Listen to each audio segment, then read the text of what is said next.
नमो वरियन्ताणं नमो सिद्धाणं नमो आयर्याणं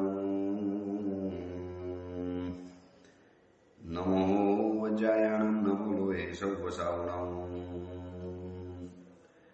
ऐसो पंच नमोकारो सर्वपावपणासनो मंगलानि च सर्वेषां परमं वै मंगलम्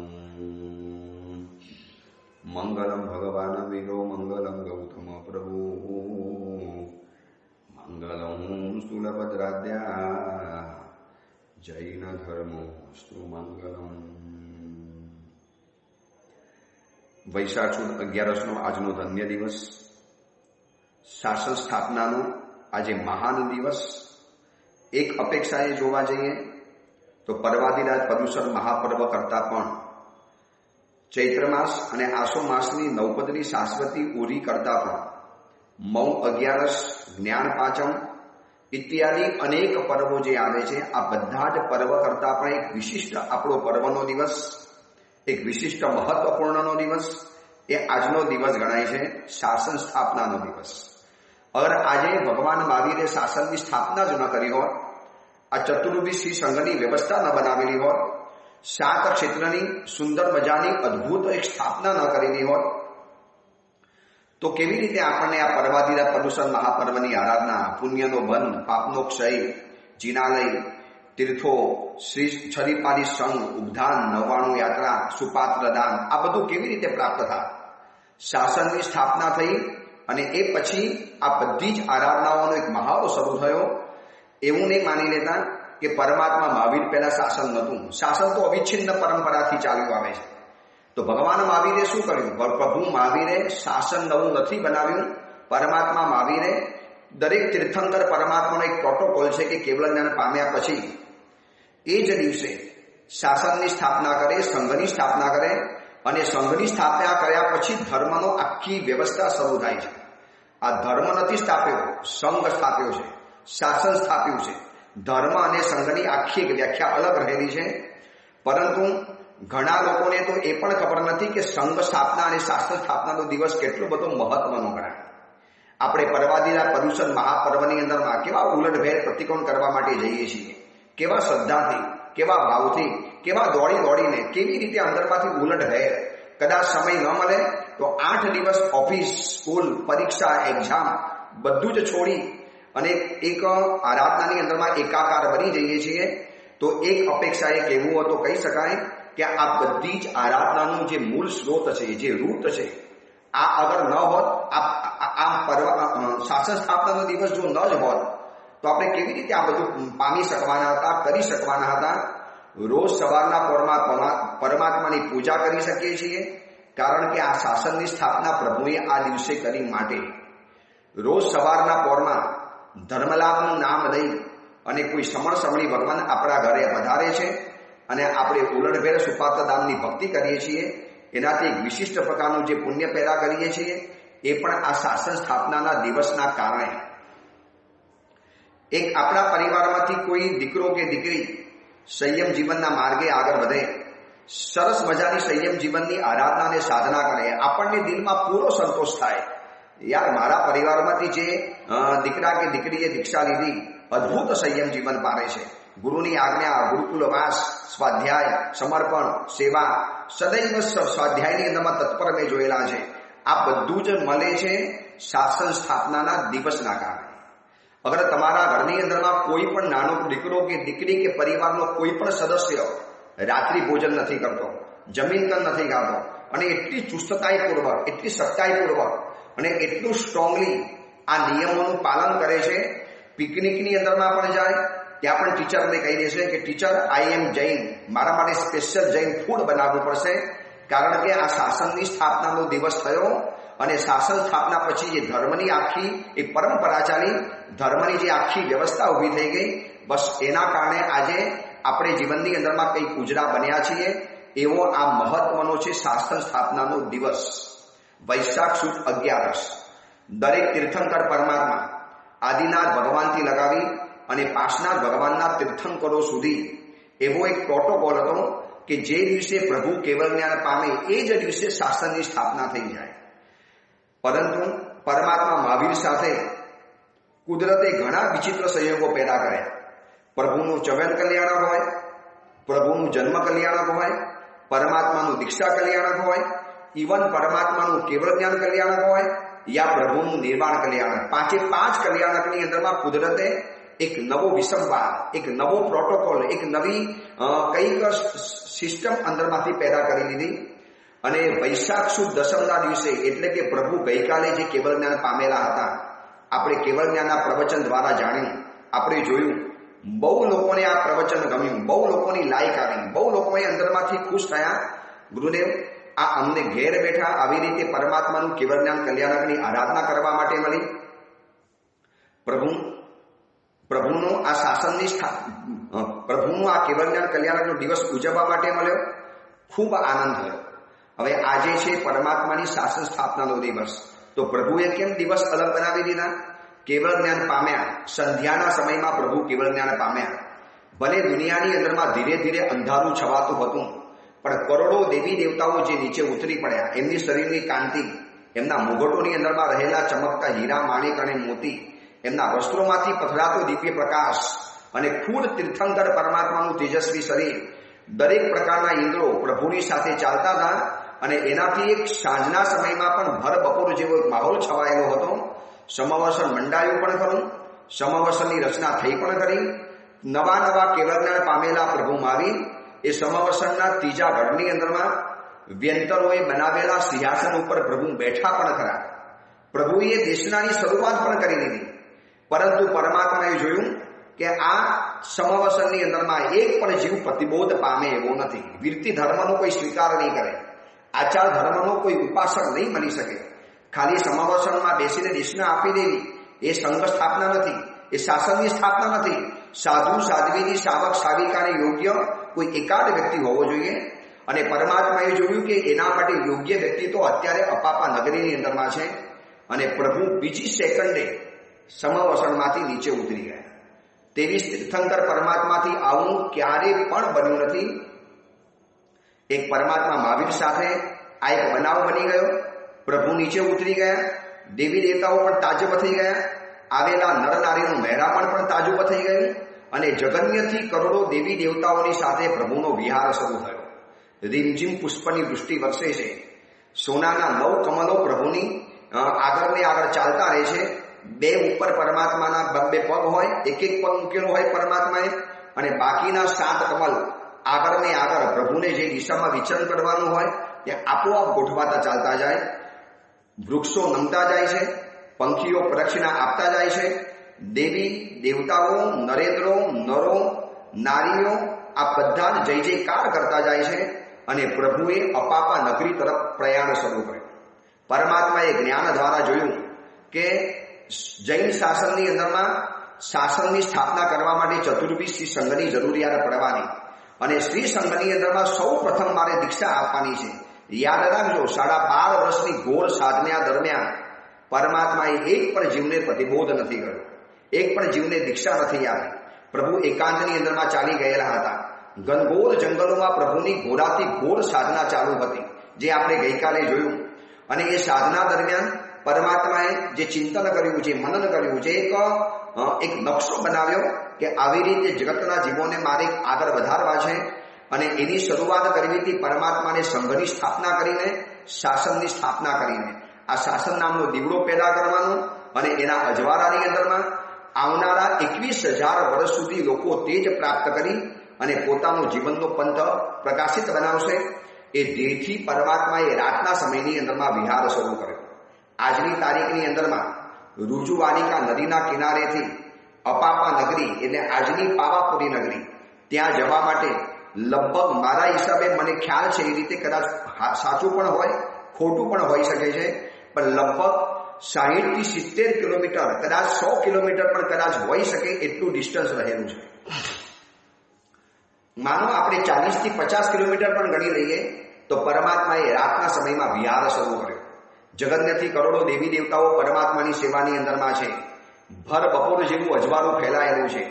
અનંત અસંખ્ય માનવગણ પ્રભુની આજુબાજુની અંદરમાં ફેલાયેલો છે. જગન્યથી કરોડો દેવી દેવતાઓ પ્રભુની સેવાની અંદરમાં છે. ચામરવિંજે ગુણગાન ગાય, કોઈ આગળ વજ્ર લઈને નાચે. બસ દેવી દેવતાઓથી વીંટરાયેલા માનવોથી પરિવરેલા પ્રભુ આગળ ને આગળ વધતા ગયા અને અપાપા નગરીની અંદરમાં પરમાત્માનું પદાર્પણ થયું. પ્રભુનું સમવસન મંડાયું. અપાપા નગરીના એક વિશાળ ભૂભાગની અંદરમાં પ્રભુનું 3 ગઢનું સમવસન બની ગયું અને 12 પ્રસડા પરમાત્માની અંદરમાં જ્યારે આવી ગઈ સમવસનની અંદરમાં અને એ જ સમયની અંદરમાં આકાશમાંથી જતા દેવી દેવતાઓને ઇન્દ્રભૂતિ ગૌતમ નામના બ્રાહ્મણ ત્યાં યજ્ઞ કરાવતા હતા. એમને આ જોયું અને એમને જોયું કે જોજો મારા યજ્ઞનો કેવો પ્રભાવ છે. દેવી દેવતાઓ ખેંચાઈ આવેલા. જો દેવી દેવતાઓ આવી ગયા, પરંતુ હજી દેવી દેવતાઓને જોવે એની પહેલા યજ્ઞના મંડપને ક્રોસ કરી અને પ્રભુના સમવસન તરફ દેવી દેવતાઓને જતા જોયા અને ઇન્દ્રભૂતિ ગૌતમ ચોકન્ના બની ગયા. કેમ આવું થયું? દેવી દેવતાઓને કહે છે કે હે વિબુધો, નીચે આવો, યજ્ઞ મંડપ તો અહીંયા છે, ક્યાં ચાલે આગળ કશું નથી, અહીંયા પધારો. અને આકાશની અંદરમાં રહેલા દેવી દેવતાઓ કહે છે અમે તમારા માટે નથી આવ્યા ભૂદેવજી, અમે આવ્યા છે સર્વજ્ઞ તીર્થંકર મહાવીરના સમવસન મંડાયેલું છે, આજે શાસનની સ્થાપના થવાની છે અને એના માટે અમે આવેલા છીએ. અને સર્વજ્ઞ શબ્દ જ્યાં ઇન્દ્રભૂતિ ગૌતમે સાંભળ્યો અને અંદરનો અહંકાર છંછેડાયો. મારા સિવાય પણ કોઈ સર્વજ્ઞ છે ખરો આ ધરતી ઉપર? સર્વજ્ઞ તો ખરું હું રહેલો છું, મારા સિવાય કોણ આ ધરતી ઉપર સર્વજ્ઞ રહેલું છે? અહંકાર છંછેડાયો અને ઇન્દ્રભૂતિ ગૌતમ દોડ્યા પરમાત્માની પાસે. હમણાં જઈને હરાવી દઉં, હમણાં જઈને ચિત્ત કરી લઉં. અને એક જબરજસ્ત ઘટના ઘટવાની હતી. આ વૈશાખ સુદ 11ના દિવસે ગૌતમ સ્વામીજીનો દીક્ષા દિવસ પણ ગણાય, શાસનની સ્થાપના પણ ગણાય, સંઘની સ્થાપનાનો પણ દિવસ ગણાય અને આખી ધર્મની વ્યવસ્થા આ 5મા આરાના 21,000 વર્ષ સુધી ચાલવાની જે હતી એ પરમાત્માએ આજના દિવસે નક્કી કરેલી હતી. ઇન્દ્રભૂતિ ગૌતમ 500 શિષ્યોની સાથે પરિવરીને આગળ વધેલા છે. આ બાજુ અગ્નિભૂતિ, આ બાજુ વાયુભૂતિ, આ બાજુ વ્યક્ત, આ બાજુ અલગ સૌધર્મ નામના પંડિતોને કીધું તમે યજ્ઞ આગળ ચલાવો, હમણાં સર્વજ્ઞને હરાવી દઉં છું. દુનિયામાં બધાને હરાવ્યા, આ એક હરાવવાનો રહી ગયો, હમણાં હરાવીને આવું છું. અને લોકોને વિશ્વાસ હતો કે આ સુધીમાં ઇન્દ્રભૂતિ ગૌતમ ક્યારે પણ ફેલ ગયા નથી, નિષ્ફળતા એમને ક્યારે જીવનમાં જોઈ પણ નથી, હમણાં હરાવીને આવશે. પણ આજે કંઈક નવું જ બનવાનું હતું, અજબ ગજબ બનવાનું હતું. પરમાત્માના સમવસનને જોયું, પ્રભુની સુવર્ણરંગી કાયા જોઈ, પ્રભુનો માલકોસ ભરેલો મીઠો અવાજ જોયો, યોજનગામીની વાણી સાંભળી, અસંખ્ય દેવી દેવતાઓને જતા આવતા જોયા. એક સમવસનની ભવ્ય પ્રતિભા, સમવસનનો દિવ્ય વૈભવ, વિશ્વની સૌથી સુંદર રચના. આ સમવસનને જોઈ ઇન્દ્રભૂતિ ગૌતમ ચોકન્ના બની ગયા, સ્તબ્ધ બની ગયા. યાર છે તો કોઈ મોટો માણસ છે, માયાજાલીઓ છે, ઇન્દ્રજાલીઓ કહેતો રે આવ્યો, આ કોઈ ઇન્દ્રજાલિક લાગે છે. અરે હમણાં એને જઈને હરાવી દઉં છું, બધી એની ઇન્દ્રજાલને ખતમ કરી નાખીશ, એની લોકોની સામે એને ખુલ્લો પાડી દઈશ. હજી પરમાત્માને દૂરથી જોયેલા છે અને પ્રભુએ એક માસ્ટર સ્ટ્રોક માર્યો. ભો ઇન્દ્ર ભૂઈ ગો એમાં ભવાર સુખેના આગત. હે ઇન્દ્રભૂતિ ગૌતમ, મજામાં આવ્યા છો, પોતાનું નામ જાણો. અરે મારો સંશય કહી બતાવો, તમને ખરાવાનું, તમે સર્વજ્ઞ છો. નામ તો મારું બચ્ચો જાણે છે. અને પછી પરમાત્માએ જે સંશય ખોલ્યો, સંશયની જે પરૂપના કરી, મીઠો મધુરો પરમાત્માનો અવાજ, મીઠાશ ભરેલો અવાજ. એક માં જાણે કે પોતાના બાળકને પ્રેમથી સમજાવતી હોય એવી રીતે પરમાત્માએ ઇન્દ્રભૂતિ ગૌતમ સાથે વાદ શરૂ કર્યો. અને સમજદાર ઇન્દ્રભૂતિ ગૌતમ હતા. 50 વર્ષનો અહંકાર ઉતારીને ફગાવી દીધો. 50 વર્ષથી અહંકારના વસ્ત્રો જે પહેરેલા હતા એક કાચી સેકન્ડની અંદરમાં ફાડીને ફેંકી દીધા. પ્રભુના ચરણોના ઉપાસક બની ગયા અને પરમાત્માએ સંઘની સ્થાપના કરી. ઇન્દ્રભૂતિ ગૌતમ, આપણા લાડીલા, આપણા વાલા ગૌતમ સ્વામીજી ત્યાં આગળ દીક્ષા લીધી. સૌ પ્રથમ સાધુ બન્યા ગૌતમ સ્વામીજી. સૌ પ્રથમ સાધ્વીજી બની છે ચંદન બાલાસીજી, આર્યા ચંદના, જેને પ્રભુને 6 મહિનાના ઉપવાસનું પારણું કરાવેલું હતું. દેવી દેવતાઓ એને ઉપાડીને લઈ આવ્યા સીધા સમવસનની અંદરમાં અને પ્રથમ સાધ્વી તરીકે એને સ્થાપિત કરી દીધી. અને એ આર્યા ચંદન બાલાની 36,000 સાધ્વીજી ભગવંતો એમની શિષ્યા બની છે. આ બાજુ ઇન્દ્રભૂતિ ગૌતમ આદિ 14,000 પરમાત્માના સાધુ, 50,000 ગૌતમ સ્વામીજીના સાધુ. અને આ રીતે શાસનની સ્થાપના આગળ વધતી ચાલી. આનંદ, કામદેવ વગેરે શાવકોની સ્થાપના કરી અને ચતુર્વિશી સંઘની આજના દિવસે પરમાત્માએ સ્થાપના કરી છે. આવો આજનો મહત્વનો દિવસ. મેં તમને કીધું ને, બીજા બધા પર્વોની માટે આપણી એક જાગૃતિ છે, આપણી એક લાગણી પણ બંધાયેલી છે. પણ કોણ જાણે સમગ્ર જૈન શાસનની અંદરમાં શાસન સ્થાપનાની ઉજવણી બહુ જૂજ કક્ષાની અંદરમાં, બહુ ઓછા જગ્યાની અંદરમાં થતી હોય છે. આના માટે સવારે રેલી કાઢવી જોઈએ. સફેદ કપડાની અંદરમાં લાલ અને સફેદ ઝંડો લઈને ફરવાનું, જૈનમ ગતિ શાસનના નારા નીકળે અને પછી શાસન સ્થાપનાની વાતો થાય, શાસનને ધ્વજવંદન થાય. જેમ રાષ્ટ્રનો ધ્વજ પણ મહત્વનો છે, એમ શાસન ધ્વજ પણ મહત્વનો છે. અને આવું આયોજન ગામે ગામ થાય. નવી પેઢીને, નવા યુવકોને, નવી યુવતીઓને, નવા બાલક બાલિકાઓને ખબર પડે કે મારા જન્મ દિવસ કરતા પણ વધુ મહત્વનો દિવસ છે આ શાસન સ્થાપનાનો દિવસ. આજે જૈન શાસનનો જન્મ થયેલો આ અવસર પેઢીના 5મા આરાના 21,000 વર્ષ સુધી માટે, અને એ પ્રભુએ જે સંઘની સ્થાપના કરી છે, શાસનની સ્થાપના કરી છે, એના તો બહુ બધા મહત્વ છે, બહુ બધી મહત્વની વાતો રહેલી છે. એના માટે તો જેટલા ગુણ ગાઈએ એટલા ઓછા રહેલા છે. 2 વર્ષ પહેલા દર વર્ષે લગભગ આપણે આ ઓડિયો માધ્યમ દ્વારા શાસન સ્થાપનાના દિવસના મહત્વને જાણ્યું છે, અલગ એંગલથી વિચાર્યું છે. આજે પણ આપણે એક નવા એંગલથી આ શાસનની સ્થાપનાના દિવસને વિચારવું છે. શું આપણે શાસનને વફાદાર ખરા? મળેલા જૈન શાસન ઉપર આપણને લાગણી ખરી? નસીબથી અનાયાસે મળી ગયેલું પરમાત્મા મહાવીરનું શાસન, એના માટે આપણે કેટલા નિષ્ઠાવાન છીએ? આપણને આ શાસનની કેટલી ગરજ રહેલી છે? એક જાતને આજે સવાલ પૂછવાનો એક મોકો છે. એક જાતને સવાલ પૂછો, યાર મેં શું કર્યું મારા શાસન માટે? મારા આ સંઘની સ્થાપના થઈ અને મને કેટલી મોટી વ્યવસ્થાઓ મળી ગઈ. કોઈ પણ તીર્થની અંદરમાં જાઉં, ભોજનશાળાની વ્યવસ્થા તૈયાર, સુંદર મજાના દ્રવ્યો, બહુ ઓછા ખર્ચાની અંદરમાં જૈન બન્યો છું અને શ્રી સંઘે કેટલી મજાની વ્યવસ્થા કરી છે. હું સાધુ હોઉં તો મારે પણ વિચારવાનું કે એકમાત્ર પરમાત્મા મહાવીરના શાસનનો સાધુ બનવાના કારણે આ પ્રભુની જે સંઘની વ્યવસ્થા છે એના કારણે કેટલી ઇઝીલી સાધુ જીવનની જિંદગી આરામથી પસાર થઈ જાય છે. બધી જ પ્રકારની સુવિધા શ્રી સંઘ મને પૂરી પાડે. શું આ જવાબદારી શાવક સાધિકાઓ, સાધુ સાધ્વીજીઓ સમજ્યા છે ખરા કે કેવા કારણોસર આપણે શાસનની આજે ઘોર ખોદી રહેલા છીએ? શાસનને જાણીએ અજાણીએ નુકસાન કરી બેઠેલા છીએ. એક મહાત્માની નિંદા કરી આપણે શાસનને નુકસાન પહોંચાડ્યું. એક સાધર્મિકની ઉપેક્ષા કરી આપણે જૈન શાસનને નુકસાન પહોંચાડ્યું. એક જીવદયાના કાર્યની અંદરમાં ઉપેક્ષા બતાવી આપણે શાસનની સ્થાપનાના દિવસને આપણે નેગ્લેક્ટ કરી દીધો. એક પરમાત્માની પૂજા કરવાની છોડી દીધી, ઉકાળેલું પાણી પીવાનું છોડી દીધું, શક્તિ હોવા છતાં ત્યાગ તપસ્યા કરવાનું માંડી લાવ્યું, સાધન સંપન્ન હોવા છતાં પણ દાન ધર્મ જીવનની અંદરમાં ક્યારેય પણ ન કર્યો. શાસનની સ્થાપના પછી પરમાત્માએ 4 પ્રકારના જે ધર્મ બતાવ્યા છે, દાન, શીલ, તપ અને ભાવ. આ 4 પ્રકારના ધર્મની આરાધના કરવાની હતી. એમાં હું કાચો પડ્યો, એમાં હું અધૂરો રહ્યો, એમાં મેં પૂરતું ધ્યાન નથી આપ્યું. મેં મારા બાળકોનું ધ્યાન એ આપ્યું, સ્કૂલમાં ભણવું જોઈએ, પરીક્ષામાં પાસ થવું જોઈએ, ટ્યુશન ક્લાસીસમાં સમયસર પહોંચી જવું જોઈએ, ઘરમાં મહેમાન આવ્યા હોય તોય સ્કૂલની અંદરમાં જવાનું, ઘરની અંદરમાં કોઈ મહોત્સવ હોય તોય સ્કૂલની અંદરમાં જવાનું, પર્વાદિના પર્યુષણ મહાપર્વ હોય તોય બાળકોએ સ્કૂલની અંદરમાં જવાનું. શું મેં આટલું મહત્વ ક્યારે આનાથી અડધું મહત્વ પણ મેં મારા જૈન શાસનને આપ્યું છે ખરું? મેં મારા સંઘને આટલું મહત્વ આપ્યું છે? શ્રી સંઘને 25મા તીર્થંકર તરીકે જે ગણાય છે એવો શાસનની સ્થાપનાનો દિવસ, સંઘનો સ્થાપનાનો આજે દિવસ, અને એ દિવસે મારે મારી જાતને સવાલ પૂછવો છે, હું કેટલો ગંભીર છું મારા શાસન માટે. શાસનની 3 વિશેષતા આજે આપણે જાણવી છે. અદ્ભુત આ વિશેષતા રહેલી છે. શું એની સુંદર વ્યવસ્થા છે? અને આ જ વ્યવસ્થાના કારણે આજે જૈન શાસન, ખીમા વિજયજી મહારાજે ભગવાન મહાવીરના સ્તવનની અંદરમાં લખ્યું છે કે કલિકાલે પણ પ્રભુ તુજ શાસન વર્તે છે અવિરોધજી. કલિકાલ આવ્યો છે, થોડો વિષમ સમય આવેલો છે, છતાંય પ્રભુ હજી તમારું શાસન જય જયકાર કરતો આગળ વધે છે. હજી સમર વેકેશનની અંદરમાં 99 કરનારા દીકરા દીકરીઓ છે. હજી સમર વેકેશનની ગરમીની અંદરમાં ઉદ્ધાન કરનારા દીકરા દીકરીઓ, યુવા યુવતીઓ અને પરિવારો છે.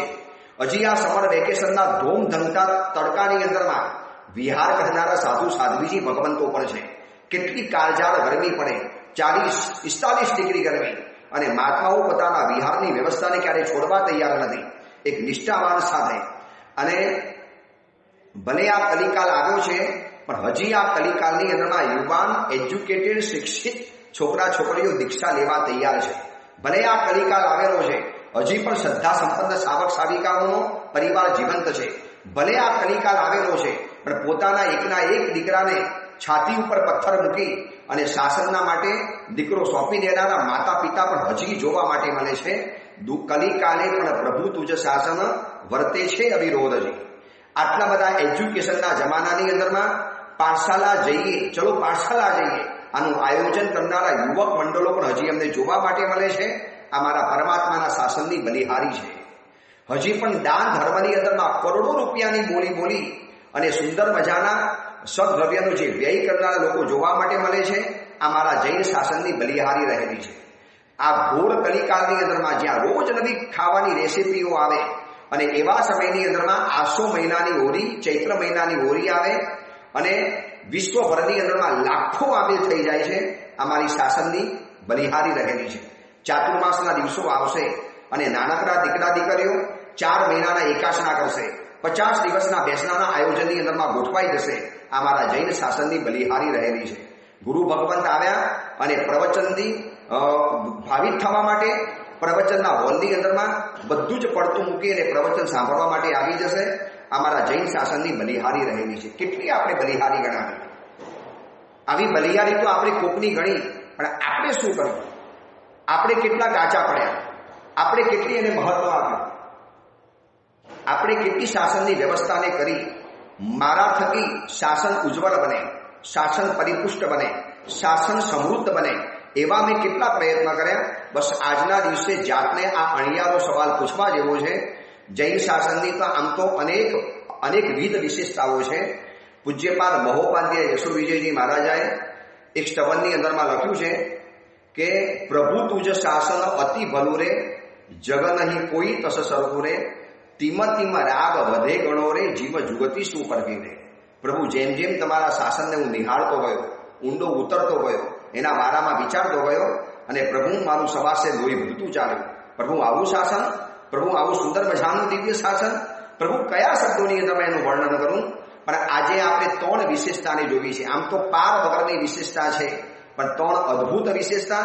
આ જૈન શાસન અગર ગમ્યું હોય, જૈન શાસન અગર મહત્વનું લાગ્યું હોય, તો આજના દિવસે એક સંકલ્પ કરી લેજો કે પ્રભુ જ્યાં સુધી મોક્ષની અંદરમાં ન જાઉં ત્યાં સુધી મારે બહુ આ જૈન શાસનની અંદરમાં જન્મ પ્રાપ્ત કરવો છે.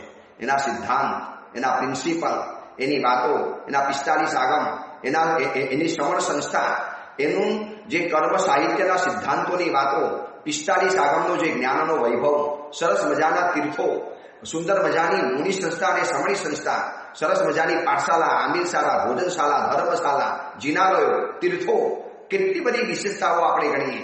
આ બધાની ભેટ મળી છે એક જૈન કુલની અંદરમાં જન્મ લેતાની સાથે. યુવતીઓએ આજના દિવસે એક સંકલ્પ કરવાનો, ચાહે કુછ ભી હો જાય, પરંતુ જન્મે જૈન છું તો લગ્ન કરીશ. કદાચ સંયમ જીવન નહીં અંગીકાર કરી શકાય, શ્રમણી કદાચ નહીં બની શકું, તો આ ભવની અંદરમાં જૈન કુટુંબ સિવાય લગ્ન કરવાનો ક્યારે વિચારીશ પણ નહીં.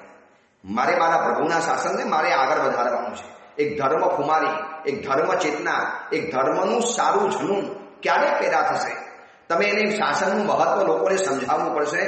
કમનસીબે આજના યુવકો સુધી આ જૈન શાસનની મહત્વની વાતો પહોંચાડવામાં આપણે કાચા પડ્યા છીએ. માટે જ એ લોકોને અન્ય ધર્મ બહુ ગમતા હોય છે. એ લોકો અન્ય સંપ્રદાયો તરફ ખેંચાઈ જતા હોય છે અને એ લોકો યુવતીઓ અજૈનોની અંદરમાં લગ્ન કરવા તૈયાર થઈ જતી હોય છે. એમાં કદાચ એની ભૂલ છે, ભૂલ આપણી પણ છે કે આપણે એને નાની ઉંમરથી જૈન શાસનના સિદ્ધાંતો, એનો પ્રભાવ, એનો મહિમા, એનું મહત્વ, એની વિશાળતા, એની વિશદતા, એનું ઊંડાણ, એનું ડેપ્થ આપણે જીવનમાં સમજાવી નથી શક્યા. કયા માતા પિતાઓને સમય છે કે સાંજ પડે થોડી ભગવાન મહાવીરની વાતો કરે, થોડીક મહાસતીઓની વાતો કરે, થોડાક મહાપુરુષોની વાતો કરે, થોડુંક જૈન શાસનનો ઇતિહાસ બતાવે, કેવી કટોકટીમાંથી ગુજરી અને આ જૈન શાસન આપણા સુધી પહોંચ્યું છે એ વાત એના સુધી પહોંચાડે. અને આવું કરનારા કયા માતા પિતા છે? બધા બીજી છે. અને જે થોડો ઘણો સમય મળ્યો એ ટીવી, મોબાઈલ, લેપટોપ, કોમ્પ્યુટર, પછી બીજી ઇત્યાદિ અધર ક્લાસીસ, બીજી એક્ટિવિટીઝ, આ બધાની અંદરમાં ખતમ થઈ જાય છે. ચલો અજેશ, જો તમને સારું લાગે, ગમે, તો આ 3 વિશેષતા આજે તમારા દીકરા દીકરીઓને ખાસ સમજાવજો. નંબર 1 આ જૈન શાસનની પહેલી વિશેષતા એ છે કે એની પાસે શ્રેષ્ઠ સર્વિસ છે. સર્વિસ એટલે સેવા. ઇંગ્લિશ શબ્દ સર્વિસ છે, એને આપણે જે સેવા કહીએ છીએ.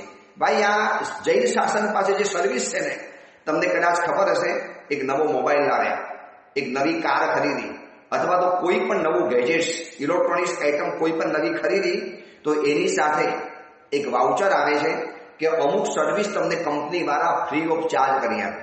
આવતીકાલે આ ડેમેજ થયું, બગડ્યું, ખોડકાઈ ગયું, અંદરમાં કંઈક તકલીફ ઊભી થઈ ગઈ, તો એ સમયમાં કારથી લગાવી અને બધી જ વસ્તુઓનું એક 2-4 વખત, કોઈ કંપની 1 વખત આપે, કોઈ 2 વખત આપે, કોઈ 3 વખત આપે, free of service, free of charge service એ કંપની પૂરી પાડતી હોય છે. અને હું તમને કહું, એ કંપની તો કદાચ 2 આપશે, 3 આપશે કે 4 આપશે.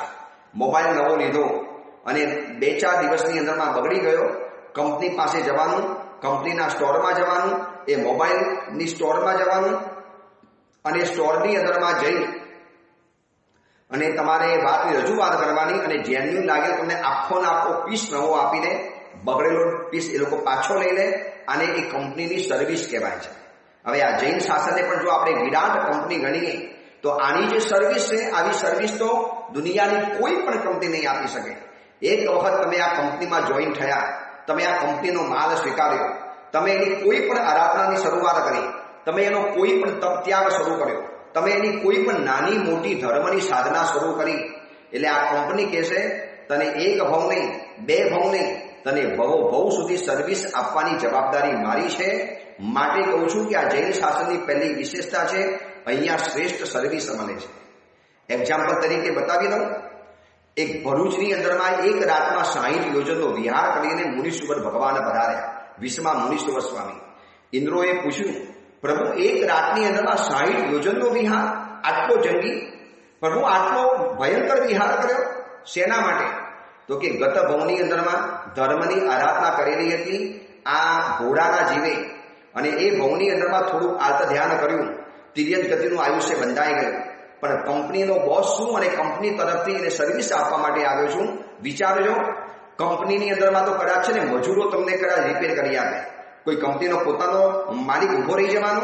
હમણાં હિન્દુસ્તાનમાં એપલના સ્ટોર નવા ખોલ્યા છે. એનો જે હતો માણસ, એ પોતે અહીંયા આવેલો હતો, જાણે કે ભગવાન ઉતરી પડ્યો હોય, લોકો એને પગે લાગતા હતા, એની સાથે સેલ્ફી ખેંચાવતા હતા. જે પિક્ચરના હીરો હિરોઈન લોકોને ભાવ ના આપે, એ લોકો આની સાથે ફોટા પડાવવા માટે પડાપડી કરતા હતા. એપલ સ્ટોર ખુલ્યો નથી, દિલ્હીમાં ખુલ્યો અને મુંબઈની અંદરમાં ખુલ્યો. લોકો પાગલ થઈને ભાગેલા છે. યાર, આ જૈન શાસનનો જે સ્ટોર છે, એકવાર એની અંદરમાં જાઓ, તમે કોઈ પણ પીસનો ખરીદો, તપ, ત્યાગ, આરાધના, કોઈ પણ સાધના, નાની મોટી કોઈ પણ આરાધના તમે ખરીદો, અને જૈન શાસન કહેશે આ સર્વિસ તમને ભવ સુધી મળવાની, જ્યાં સુધી મોક્ષમાં નહીં જાઓ ત્યાં સુધી માગશો, તમને અમે સેવા પૂરી પાડવા તૈયાર છીએ. જોઈ લેજો, કેટલા ભવો પહેલા ધર્મ આરાધના કરેલી, એનાથી પુણ્ય બંધાઈ ગયું. તો ખુદ તીર્થંકર પરમાત્મા એક રાતમાં 60 યોજનનો વિહાર કરીને આવ્યા. આ જૈન શાસનની બેસ્ટ સર્વિસ છે, શ્રેષ્ઠ સર્વિસ. જંગલના ખૂણાની અંદરમાં ક્રોધથી ધમધમતો ચંડકોશીઓ નાગ, એને ખુદ તીર્થંકર પરમાત્મા જઈને પ્રતિબોધ કરવાની અંદરમાં ગયા. ગત ભવની અંદરમાં સાધુ હતો, સંયમ જીવન સ્વીકારેલું, બસ એને કંપનીની અંદરમાં એકાદ વખત પણ એનો માલ લીધો. આ જૈન શાસનની કંપનીનો તમે કોઈ પણ માલ લો, નાનો મોટો કોઈ પણ, એક નાનકડી માલા કરવાનો માલ કે એક નૌકાશી કરવાનો પણ તમે માલ સ્વીકારો, અને કંપની કહેશે કે તમને શ્રેષ્ઠ સર્વિસ પૂરી પાડવાની જવાબદારી અમારી છે. બોલો તો ખરા, કઈ કંપની આવી છે? 1 ભાવ નહીં, 2-4 ભાવ નહીં, ભવ માટે. LIC વાળા જાહેરાત કરે છે, જિંદગી કે સાથ ભી ઓર જિંદગી કે બાદ ભી. કયો LIC વાળો તમને જિંદગી પછી તમને પૈસા પહોંચાડવાનો હતો? ભાઈ, આ માણસ મરીને ક્યાં ગયો, એનું પ્રીમિયમ મારે ત્યાં પૈસા પહોંચાડી દેવાના છે, એના પ્રીમિયમ પાક્યા છે, મારી આટલી એને રૂપિયા પહોંચાડવાના છે. કોણ જોવા માટે આવશે? એના નામે એનો દીકરો કે દીકરી કે એની મમ્મી પૈસા લઈ જશે, ઓલી વ્યક્તિ બચારી ત્યાં ભીખ માંગતી હશે. પણ ખરી સર્વિસ તો પૂરી પાડે છે આ જૈન શાસન, જિંદગી કે સાથ ભી ઓર જિંદગી કે બાદ ભી. આ એક જૈન શાસનની સર્વિસ છે. આ સર્વિસ તમને દુનિયામાં કોઈ જગ્યાએ જોવા નહીં મળે. જઈ આવો આખી દુનિયાની અંદરમાં. તમે ધર્મ કર્યો છે કેટલા ભવો પહેલા. ગત ભવની અંદરમાં મુનિ મહાત્માને એક વખત ખીર ઓરાવી અને આ ભવની અંદરમાં 99 પેટી એના ઘરની અંદરમાં ઉતારી લીધી. રોજ નવી પેટી ઉતારવાની આ જૈન શાસનની શ્રેષ્ઠ સર્વિસ છે આ દુનિયાની અંદરમાં કોઈ આવો ધર્મ? છતાં આપણે ભૂલી ગયા, ઉપેક્ષા કરી દીધી, નિષ્ઠા ન બતાવી, વારે તહેવારની સાથે સમાધાનો કરતા ગયા, લગ્નની અંદરમાં રાત્રિ ભોજન કરતા ગયા, અભક્ષ ખાનપાન કરતા ગયા, લોન ઉપર લગ્નો કરાવતા ગયા, લગ્નોના રિસેપ્શનની અંદરમાં દારૂ અને નોનવેજની મિજબાનીઓ ગોઠવતા ગયા. અરે યાર, શરમ આવી જોઈએ. જૈન છું, કોઈ પ્રાઉડ જેવું છે કે નથી? આ જૈન શાસનની કંપની એવી છે, એકવાર તમે જોડાઈ જાઓ, તમે એનો માલ સ્વીકારી લો, તમને જિંદગીભર માલ કરી લેશે અને ભવ સુધી ફ્રી ઓફ ચાર્જ સર્વિસ તમને જીવનમાં મળતી રહેવાની. વિચારી લેજો, ધૂણીની અંદરમાં બળતા સાપને પાછળ ભગવાન બચાવવા ગયા છે. આ જૈન શાસનની બેસ્ટ સર્વિસ લાવો તો ખરા. કોણે બાકી રાખ્યું છે? જે તમે એક નાનકડી આરાધના કરી, આ ભવની અંદરમાં આરાધના કરી, પછી ભલે તમે થોડી ઘણી ભૂલ કરી પણ હોય, તમે કંપનીમાંથી નીકળી પણ ગયા હોય, પણ જૈન શાસન કહે છે કે એકવાર અમારા સ્ટોરમાં આવ્યો, એકવાર અમારા સ્ટોરની અંદરમાં આવી અને એકવાર પણ મુલાકાત લીધી, એક નાનકડી ચીજની ખરીદી કરી, હવે આ કંપની કહે છે કે તને બેસ્ટ સર્વિસ, શ્રેષ્ઠ સર્વિસ પૂરી પાડવાની જવાબદારી મારી રહેલી છે. શું અદ્ભુત આ શાસન મળેલું છે. લાખ ઓવારણા લેવાનું મન થાય, લાખ પર ચરણોમાં ઝૂકવાનું મન થાય, એક ગદગદ સ્વરે કહેવાનું મન થાય કે ઓ માલા જૈન શાસન, આપની આ શ્રેષ્ઠ સર્વિસને અમે ક્યારે પણ નહીં ભૂલી શકીએ. એક નાનકડી આરાધના કરી, એનાથી પુણ્ય બંધાયું અને આપણે જોયું ને પુણ્યનો મેરુ પર્વત ધન્યકુમાર ક્યાં ને ક્યાં પહોંચી ગયા. ગત ભવની અંદરમાં એક મુનિ મહાત્માને વોરાવેલી ખીર, મેં તમને કીધું ને આ જૈન શાસન છે. નાનકડી તમે અહીંયા ખરીદી કરો એના સ્ટોરમાંથી, એક નાનકડી આરાધના કરો અને એનું વળતર, એની સર્વિસ તમને ભવો ફ્રી ઓફ ચાર્જ પૂરી કરતા જાય. 3 ભવમાં, 7 ભવમાં કે 21 ભવમાં સંસાર સમાપ્ત કરી દે. 24 છઠ કર્યો, 7 ભવમાં સંસાર સમાપ્ત.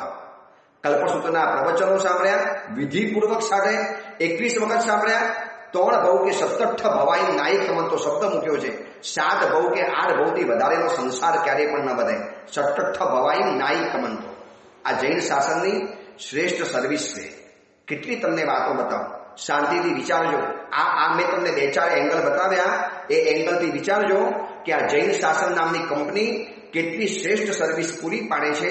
દુનિયાની કોઈ પણ કંપની કાંઈ પણ કહેતી હોય એ 1 વર્ષ માટે, 2 વર્ષ માટે, 3 વર્ષ માટે, એ કંઈ આખી લાઈફ ટાઈમ તમને સર્વિસ પૂરી ના પાડી દે. પરંતુ આ જૈન શાસનની કંપની છે, જેનો વાદો છે, જેનું પ્રોમિસ છે અને કહે છે કે તમે એકવાર અમારી સાથે ટાઈપ કરો, એકવાર અમારી સાથે જોડાઈ જાઓ, એકવાર આપણે MOU કરો અને પછી તમને જિંદગીભર માટે ફ્રી ઓફ ચાર્જ સર્વિસ પૂરી પાડવાની, ભવ સુધી પૂરી પાડવાની. આને કહેવાય છે શ્રેષ્ઠ સર્વિસ. નંબર 2, જૈન શાસનની બીજી વિશેષતા છે શ્રેષ્ઠ ડિઝાઇન. કેટલાક કપડાની ડિઝાઇન આપણને કેવી ગમી જાય, કેટલાક મકાનની ડિઝાઇન, કેટલાક ફર્નિચરની ડિઝાઇન કેવી આપણને ગમી જાય છે. તમે આ જૈન શાસનની ડિઝાઇનમાં બાબતમાં ક્યારે વિચાર કર્યો? જૈન શાસનની ડિઝાઇન એટલે અહીંના સિદ્ધાંતો, અહીંના પ્રિન્સિપલ, અહીંના નીતિ નિયમ, અહીંના એક વાતો, એની વાતોની અંદરમાં રહેલું જે ઊંડા, રાત્રિ ભોજન કેમ નહીં કરવાનું, પરમાત્માની પૂજા જમણા હાથેથી અને અનામિકા આંગળીથી જ કેમ કરવાની, પ્રભુની પૂજાની શરૂઆત નીચેથી કેમ કરવાની, પગથી શરૂઆત કરવાની, મસ્તકેથી નહીં. અભિષેક કરવો છે તો મસ્તકેથી જ કેમ કરવાનું. આની પાછળના જે સાયન્ટિફિક રીઝન, આ જૈન શાસનની એક અદ્ભુત ડિઝાઇન છે. એકવાર ઊંડા ઉતરો, યુવા યુવતીઓને આની અંદરમાં ઉતારો.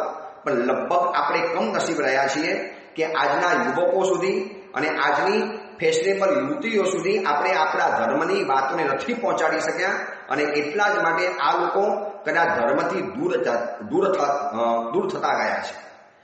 ભલે શિબિરો થાય છે, અમારી પાસે પણ શિબિરો થાય અને યુવકોને સમજાવીએ છીએ, પણ કેટલા દિવસ માટે, 1-2 દિવસ માટે આવે, વળી પર સંસારની અંદરમાં ચાલ્યો જાય. એવી એક ભવ્ય વ્યવસ્થા થવી જોઈએ કે એને જૈન શાસનના બધા જ સિદ્ધાંતો, આ મોબાઈલ હવે ચીજ એવી આવી છે કે એનો સારો ઉપયોગ આવી રીતે પણ કરી શકો. એ જૈન શાસનની શ્રેષ્ઠ ડિઝાઇન.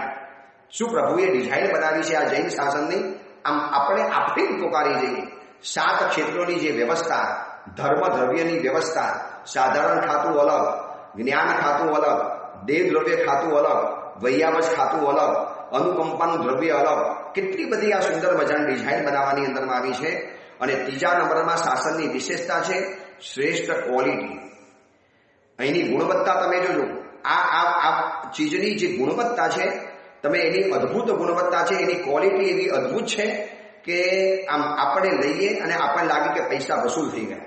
મેં ઉપવાસ કર્યો, બહુ ભાવ સાથે કર્યો, કોઈ પણ લાલચ વગર કર્યો, કોઈ પણ જાતની આગળ પાછળની વિચારણા કર્યા વગર કર્યો, અને જો પછી એ તપની ક્વોલિટી, તપની ગુણવત્તા કેવી અદ્ભુત બની જાય કે તમને એક ઉપવાસનું પુણ્ય ભવો ભવ સુધી તમને આપતું જાય છે. આ જૈન શાસનની શ્રેષ્ઠ ક્વોલિટી છે. હવે આ શાસનને આ એંગલથી જો આપણે વિચારીશું તો આપણને લાગશે કે કેટલા મોટા નસીબદાર છીએ કે આપણને સંઘ મળ્યો, શાસન મળ્યું, અને સંઘ શાસનની સ્થાપના પછી આપણને ધર્મ દ્રવ્યની આવી સુંદર મજાની વ્યવસ્થા મળી, જ્યાં 4 પ્રકારના ધર્મની આરાધના કરવા માટે મળી. મહાત્માઓ આપણને ઉપદેશ આપતા જાય, પ્રવચનો આપતા જાય. કોઈ પણ મહાત્મા પ્રવચનનો કોઈ પણ ચાર્જ નહીં લેવાનો. એક ઘરે ભણાવવા માટે આવનારો ટીચર કે શિક્ષક એ પણ પગાર લઈને જતા હોય છે, જ્યારે જૈન શાસનના સાધુ સાધ્વીજી ભગવંતો ફ્રી ઓફ ચાર્જ ભણાવવા માટે તૈયાર હોય છે. પાઠશાલાઓની અંદરમાં જાઓ, ઉલટાનું બાળકોને પ્રભાવના મળતી જાય. આમિલ કરવાની અંદરમાં જાઓ, ત્યાં પણ પ્રભાવના મળતી જાય. પ્રવચનની અંદરમાં આવો, ત્યાં પણ પ્રભાવના મળતી જાય. પરમાત્માની પાલકો દર રવિવારે પૂજા કરવા માટે આવે, એમાં પ્રભાવના મળતી જાય. દર રવિવારે અષ્ટપ્રકારી પૂજાના આયોજનો થાય, એમાં બાળકો સુંદર ચામલ લઈને નાસ્તા જાય. કેવી સુંદર મજાની સર્વિસ, કેવી શ્રેષ્ઠ સર્વિસ, કેવી શ્રેષ્ઠ ડિઝાઇન અને કેવી શ્રેષ્ઠ ક્વોલિટી. બસ આને આ વિચારણા કરીશું તો આજે હૃદયની અંદરમાં અનુપમ ભાવ પેદા થશે કે મારા ભગવાન મહાવીરનું શાસન મને પ્રાપ્ત થયું છે. આજે ઘરની અંદરમાં લાપસીનું આંધણ થવું જોઈએ. આજુબાજુની અંદરમાં એક મીઠાઈના ટુકડા વેચવાના, એને પેંડા વેચવાના. ભાઈ कौन सी खुशहाली में, आज किसी का बर्थडे है, आज एनिवर्सरी डे है? नो ભાઈ, કશું જ નથી. આજે મારા ભગવાન મહાવીરના શાસનની સ્થાપના થઈ. આજના દિવસે ભગવાન મહાવીરે શાસનની સ્થાપના કરેલી હતી. બસ દોસ્ત, એની ખુશાલીમાં હું તને આપવા માટે આવું છું. અને એને ખબર પડશે કે આવા પણ શાસન સ્થાપનાના દિવસો યોજાતા હોય છે. એ વૈશાખ સુદ 11ના ધન્ય દિવસને યાદ કરો. પ્રભુનું સમવસન મંડાયું હશે. ઇન્દ્રભૂતિ ગૌતમ, અગ્નિભૂતિ વાયુભૂતિ ગૌતમ ઇત્યાદિ 11 ગંધર્વો પ્રભુની સામે ઉભેલા હશે. પાછળ સેંકડો સાધુઓ ભગવંતો અને સેંકડો મુક્ષો શ્રમણ જીવનનો વેશ સ્વીકારવા તૈયાર છે. આ બાજુ આર્યા ચંદના ઇત્યાદિ સાધ્વીજી ભગવંતો તૈયાર થઈ ગયા. સાવક સાવિકાઓની સંઘની સ્થાપના થઈ ગઈ અને પ્રભુ આ શાસનની વ્યવસ્થાને આગળ ધપાવતા ગયા. અને આજે આ શાસનનો દીવડો આપણા સુધી ઝગમગતો આપણને મળ્યો છે. બસ એ આગળના કોઈ પૂર્વજોના પ્રતાપે. હવે આપણી એક જ જવાબદારી છે, આ શાસન સ્થાપનાના દિવસે એક જ સંકલ્પ કરો, હું પણ આ એક પરંપરા, એક પેઢી આગળ વધારીશ. બસ ખાલી આટલું જ કરવાનું છે. જાજુ તમારે નથી કરવાનું. તમે એટલું નક્કી કરો, મારા પિતાજી તરફથી મને જેટલો ધર્મ મળ્યો છે એટલો ધર્મ હું એક પેઢી આગળ પહોંચાડીશ. એટલે ધર્મ સચવાઈ ગયો. આવી પેઢી દર પેઢી આ ધર્મ આગળ વધતો જાય અને અસંખ્ય વર્ષ પસાર થાય તો પણ ધર્મને ક્યારે ઊની આંચ નહીં આવે. ભૂકંપો આવ્યા, બહુ મોટા સત્તાના પલટાઓ થયા, ધરતી ધણધણી ઉઠી, સમંદરે માજા મૂકી, છતાં પણ આ પ્રભુનું શાસન અવિછિન્નપણે ચાલે છે. કલિકાલે પણ પ્રભુ તુજ શાસન વર્તે છે અવિરોધજી. પ્રભુ અવિરોધપણે ચાલે છે. હજી પણ પાઠશાલાઓ ધમધમે છે.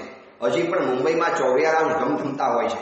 હજી પણ મુંબઈના બીકેસી જેવાની અંદરમાં 2,000 3,000 આમી યોજના થતા હોય છે. હજી પણ આ સમસ્ત જૈન શાસનની અંદરમાં ગરમીના દિવસોમાં લોકો વર્ષિત કરતા હોય છે, પારણા કરતા હોય છે, નવપદની ચૈત્ર માસની હોલીઓ કરતા હોય છે. કરોડો રૂપિયા, અબજો રૂપિયા જૈન શાસન માટે વાપરતા હોય છે. એક વ્યક્તિ હજી પણ શરીફાની સંઘ નીકાળતા હોય છે. એક વ્યક્તિઓ સુંદર મજાના ઉદ્યાનોના આયોજન કરતા હોય છે. એક વ્યક્તિઓ સુંદર મજાના ચાતુર્માસના લાભ લેતા હોય છે. શું અદ્ભુત આ શાસનની વ્યવસ્થા છે.